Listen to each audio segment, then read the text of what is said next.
বহুল প্রতীক্ষিত ডাকসুর যে নির্বাচন সেই ভোট গ্রহণ কিন্তু শেষ হয়েছে এবং ভোট গ্রহণ শেষে ফলাফল পেতে হয়তো বা কিছুটা সময় লাগবে। এই মুহূর্তে কিন্তু ভোট গণনা শুরু হয়েছে এবং এই ভোট গণনা শুরুর মুহূর্তে আমরা কথা বলেছিলাম ছাত্র দলের সঙ্গে এবং সেই সঙ্গে কথা বলেছিলাম ছাত্র শিবিরের যারা রয়েছে এবং দুইটি যদি বলা যায় রাজনৈতিক দলের যে প্রতিনিধি তাদের সঙ্গে আমরা কথা বলে যেমনটি বলছিলাম শিবিরের সভাপতি সাবেক সভাপতি যিনি রয়েছেন এবং শিবিরের পক্ষ থেকে ভিপি প্রার্থী যিনি সাদিক কায়েম তিনি বলেছেন তারা আসলে ফলাফল গণনার জন্য অপেক্ষা করছেন। অন্যদিকে আমরা লক্ষ্য করেছি ছাত্র দলের পক্ষ থেকে তারা কিন্তু হঠাৎ করে জরুরি সংবাদ সম্মেলনের ঘোষণা দিয়েছেন মধুর ক্যান্টিনে এবং এই যখন পরিস্থিতি এবং ঠিক ভোট গ্রহণ শেষের কিছু আগ মুহূর্তে কিন্তু টিএসসিতে আমরা লক্ষ্য করেছিলাম ছাত্র শিবিরের সভাপতি দুঃখিত ছাত্র শিবিরের ভিপি প্রার্থী যিনি তিনি যখন কেন্দ্রে প্রবেশ করেছিলেন তখন অন্য কয়েকজন প্রার্থীর সঙ্গে স্বতন্ত্র যিনি একটি জোট ছিল প্যানেল ছিল তাদের সঙ্গে কিন্তু এক ধরনের অভিযোগ শিবিরের দিকে তারা তুলেছিল এবং দিনভর এক প্রকার উৎসবমুখর পরিস্থিতিতে ভোট শুরু হলেও ভোট চললো ছোটখাটো কিছু আসলে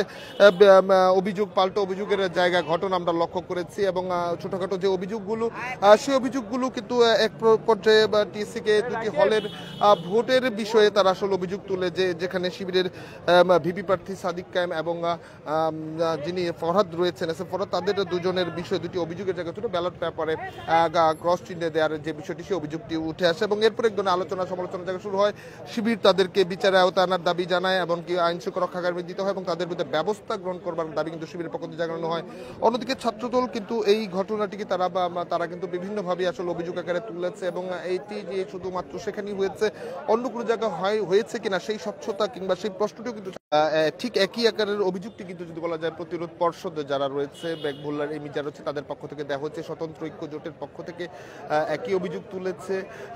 ছাত্রদল এবং বলতে গেলে শিবিরের বিপরীত পাশে অন্যান্য যারা প্রার্থী রয়েছে তারা একই অভিযোগ তুলেছে এবং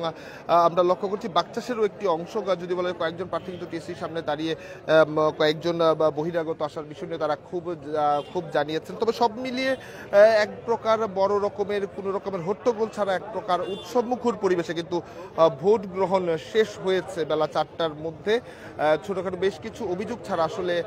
তেমন বড় ধরনের কোনো এখন পর্যন্ত কোনো ধরনের অস্থিতিশীল পরিবেশ আমরা লক্ষ্য করিনি। তবে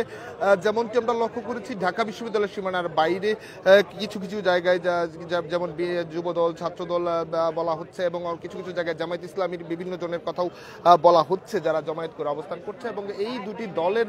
নেতাকর্মীদের অবস্থান আসলে ঢাকা বিশ্ববিদ্যালয়ের সীমানার বাইরে অনেকে উৎসুকভাবে আসলে অপেক্ষা করছে হয়তো তারা ফলাফল জানার জন্য। তবে আমরা যেমনটি লক্ষ্য করছি আইন শৃঙ্খলা রক্ষাকারী বাহিনীও কিন্তু সেখানে মোতায়েন রয়েছে এবং বিপুল সংখ্যক আইন শৃঙ্খলা বাহিনী যদি বলা যায় পুলিশ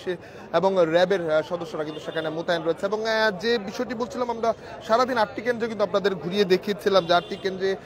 শিক্ষার্থীরা কেবলমাত্র আবাসিক শিক্ষার্থীরাই নয় অনাবাসিক শিক্ষার্থীরাও কিন্তু বাসে বাসে করে এসে কিন্তু আসলে যে আনুষ্ঠানিকতা 2019 সালের পর ছাত্র সংসদের যে আবার নির্বাচন সেই নির্বাচনে কিন্তু তারা ভোট দিতে এসেছে এবং যে বিষয়টি নিয়ে শঙ্কার জায়গায় সামাজিক যোগাযোগ মাধ্যমে নারী শিক্ষার্থীদের ভোট গ্রহণের বিষয়ে আমরা লক্ষ্য করেছি নারী শিক্ষার্থীদের বিপুল সংখ্যক নারী শিক্ষার্থী কিন্তু এই ভোটে অংশ নিয়েছে এবং ভোট প্রদান করছে এবং দীর্ঘ লম্বা সারি কিন্তু ছিল কেন্দ্রগুলোর বাইরে। বিশেষ করে যদি আমরা বলা যায় টিএসসির কেন্দ্রটির কথাও যদি বলা যায় আমরা সরাসরি আপনাদের দেখানোর চেষ্টা করছি। তবে এই মুহূর্তে আবারও যদি বলে দিতে চাই প্রত্যেকটি কেন্দ্রে কিন্তু ভোট গণনা শুরু হয়েছে এবং ভোট গণনার আমরা কেন্দ্রের ভিতরে যেমন ভোট চলছে এবং বাইরে কিন্তু আমরা লক্ষ্য করছি যে ডিজিটাল স্ক্রিনের মনিটরের মাধ্যমে কিন্তু আসলে ভিতরের যে ভোট গণনা কার্যক্রম সেটি কিন্তু দেখানো হচ্ছে এবং বাইরে উৎসুক যারা শিক্ষার্থী যারা রয়েছে যারা হয়তো প্রতিনিধিত্ব করছে শিক্ষার্থীরাও কিন্তু হলগুলোর তারা বাইরে কিন্তু অপেক্ষা করছে। আমরা এখানে কয়েকজনের সাথে কথা বলতে চাই একটু কথা বলি যে ভোট গ্রহণ দীর্ঘদিন পর আসলে ডাকসুর ভোট গ্রহণ হলো ভোট অনুষ্ঠিত হলো কেমন পরিস্থিতি দেখেছেন আসলে? পরিস্থিতি তো ভালোই ছিল। কি মনে হয় ফলাফল কি হতে পারে? ফলাফল কি হবে এটা ফলাফল আসলে ভোট গণনার পর আসলে জানা যাবে, আগে থেকে তো প্রিডিক্ট করা যায় না হচ্ছে যে কি ফলাফল হবে। শুনছিলেন এবং আমরা যেমনটি দেখার চেষ্টা করি যেমন আজকে ঢাকা বিশ্ববিদ্যালয়ের ভেতরে কিন্তু আসলে বহিরাগত যে বেশি বলছে বহিরাগত কেউ কিন্তু আসলে ভেতরে প্রবেশ করতে পারছে না একদম আইন শৃঙ্খলা কিন্তু নিয়ন্ত্রণে রাখা হয়েছে যে কারণে ভেতরের শিক্ষার্থী যারা কেবলমাত্র ঢাকা বিশ্ববিদ্যালয়ের শিক্ষার্থীরা কিন্তু ভেতরে থাকতে পারছেন। তবে কয়েকজন বহিরাগত শনাক্ত করার পর তাদেরকে কিন্তু আসলে বের করে দেওয়া হয়েছে এবং আইন শৃঙ্খলা রক্ষাকারী বাহিনী যেমনটি দেখা চেয়েছিলাম, যেমনটি বলছিলাম যে